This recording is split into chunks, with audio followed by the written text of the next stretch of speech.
এই ওসিলার ক্ষেত্রে আমাদের সমাজে সবচেয়ে বেশি আমরা সীমা অতিক্রম করে যাই ওসিলা গ্রহণ করার ক্ষেত্রে।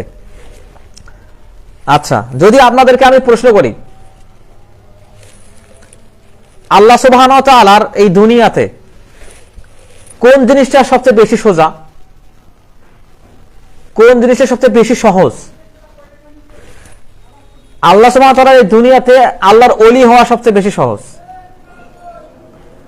কিন্তু আল্লাহর ওলি হওয়ার ক্ষেত্রে আমাদের যে বুঝ, আমরা মনে করি যে আল্লাহর ওলি হওয়া খুব কঠিন, এবং এজন্যই যারা আল্লাহর ওলি মৃত্যুবরণ করছে তাদের কাছে আমরা সাহায্যের ধারণা দেই, এবং আল্লাহর কাছে ওসিলা হিসেবে কোন কোন জিনিস গ্রহণ করা যেতে পারে এই বিষয়ে আমরা জানি না, যার কারণেই মানুষেরা অবৈধ ওসিলার আশ্রয় নেয়। তাহলে ওসিলা কি কি হবে এই বিষয়ে কয়েক প্রকারের ওসিলা আছে, সেই বিষয়ে আমাদেরকে দেখতে হবে। যেমন তাওয়াসসুল বিল আমাল, নিজের আমলকে ওসিলা হিসেবে গ্রহণ করা। আচ্ছা, আমরা এখানে সালাত পড়তে আসছি, আল্লাহর ইবাদতে আসছে কিনা? আচ্ছা, কেউ দোয়া করতেছে, তার মানে কি আল্লাহর ইবাদত করতেছে কিনা?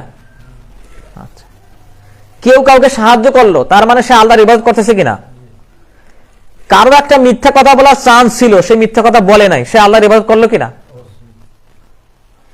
কেউ চাইলে একটা অন্যায় করতে পারে, সে অন্যায় থেকে দূরে থাকলো, তাহলে সে ইবাদত করলো কিনা? হ্যাঁ, আমাদের কি হবে?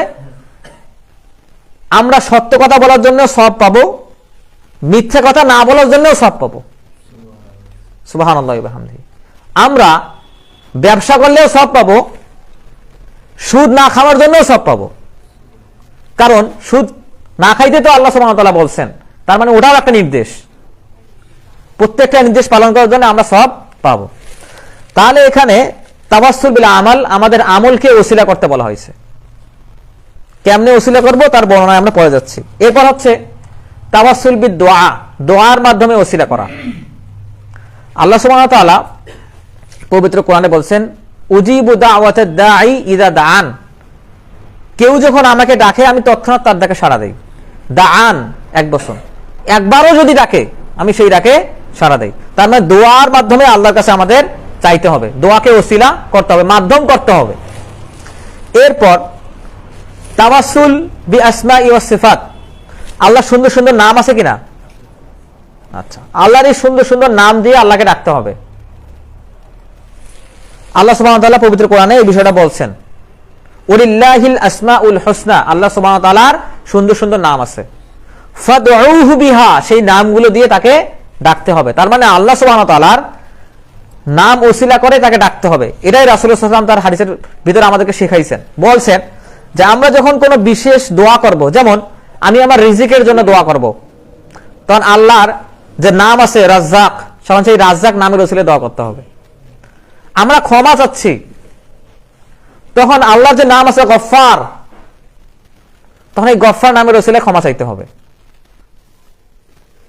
এই বিশেষ বিশেষ দোয়ার ক্ষেত্রে বিশেষ বিশেষ নাম নিয়ে আল্লাহর কাছে দোয়া করতে হবে। এইটা হচ্ছে তাওয়াসসুল বিল আসমাই ওয়াস সিফাত, আল্লাহ সুন্দর সুন্দর নামের মাধ্যমে ওসিলা করা। এরপর হচ্ছে তাওয়াসসুল বিযাতিন নবী আবিল ওলি, নবীকে ওসিলা করে কিংবা ওলিকে ওসিলা করে দোয়া করা। আমরা ইস্তিআনার ক্ষেত্রে দেখলাম যে মাইয়েতকে, মৃত ব্যক্তির কাছে সাহায্য চাওয়া, আর এখানে আমরা পাইলাম নবীকে ওসিলা করা কিংবা ওলিকে ওসিলা করা। এই দুইটা কিন্তু একই রকম। নবীকে ওসিলা করা কিংবা ওলিকে ওসিলা করার ক্ষেত্রে দুইটা প্রকার আছে। একটা হচ্ছে নবী যদি জীবিত থাকেন, নবী কি জীবিত আছেন এখন না মৃত্যুবরণ করছেন? আচ্ছা, তার মানে নবী মৃত্যুবরণ করছেন, এখন নবীকে ওসিলা করে দোয়া করা যাবে না। ওলি, যাদেরকে ওলি মানা হয় সেই সমস্ত ওলি কি এখন, যেমন শাহজালাল, শাহ মাখদুম, আব্দুল কাদের জিলানী, এনারা কি জীবিত আছেন নাকি মৃত্যুবরণ করছেন? তার মানে মৃত ব্যক্তিদের নামে সাহায্য চাওয়া যাবে না, তাদেরকে ওসিলা করা যাবে না।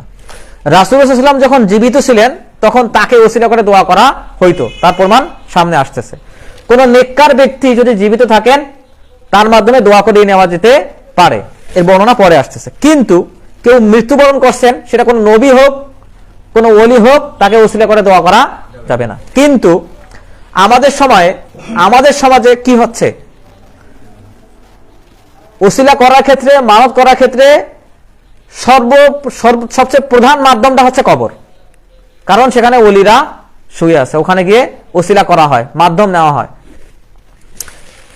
তাহলে এখানে আমরা পাইলাম 4 প্রকারের ওসিলা, তাওয়াসসুল যেটাকে বলা হয়। আল্লাহ সুবহানাহু ওয়া তাআলা তার পবিত্র কোরআনের মধ্যে বলছেন আবতাগু ইলাইহিল ওসিলা। কাদেরকে বলছেন? ইয়া আইয়ুহাল্লাযিনা আমানু, হে ঈমানদারেরা, আবতাগু ইলাইহিল ওসিলা, তোমরা আল্লাহর নৈকট্য তালাশ করো। আচ্ছা, প্রত্যেকটা ইবাদতের মাধ্যমে আল্লাহর কাছে যাওয়া যায় কিনা? আল্লাহর কাছে আমাদের মর্যাদা বৃদ্ধি পায় কিনা? প্রত্যেকটা ইবাদতের মাধ্যমে আমরা আল্লাহর কাছাকাছি আরো যাই কিনা? এখানে আল্লাহ সুবহানাহু ওয়া তাআলা বলছেন আবতাগু ইলাইহিল ওসিলা, তোমরা নৈকট্য তালাশ করো, ওসিলা তালাশ করো। কিসের মাধ্যমে? ইবাদতের মাধ্যমে। আচ্ছা, ইবাদতের মাধ্যমে আল্লাহ সুবহানাহু ওয়া তাআলা ওসিলা তালাশ করতে বলছেন। এরপর ওসিলার সংজ্ঞায় বলা হয় যে ওসিলা হচ্ছে এমন জিনিস, ইত্তাখাযুল ওসিলা, ওসিলা এমন জিনিস ইয়াতাকাররাবু বিহাল আবদু ইলাল্লাহি তাআলা, যেটা বান্দাকে আল্লাহর নিকটবর্তী করে। অর্থাৎ প্রত্যেকটা ইবাদতে হচ্ছে ওসিলা। তো আমরা ওসিলার ক্ষেত্রে পীর, ওলি, বুজুর্গ, শায়েখের ওসিলা করি এবং এর মাধ্যমে আমরা চাই যে হয় আল্লাহ দোয়াটা কবুল করবেন, নয় এদের মাধ্যমে আমরা আল্লাহ সুবহানাহু ওয়া তাআলার কাছে যেতে পারবো।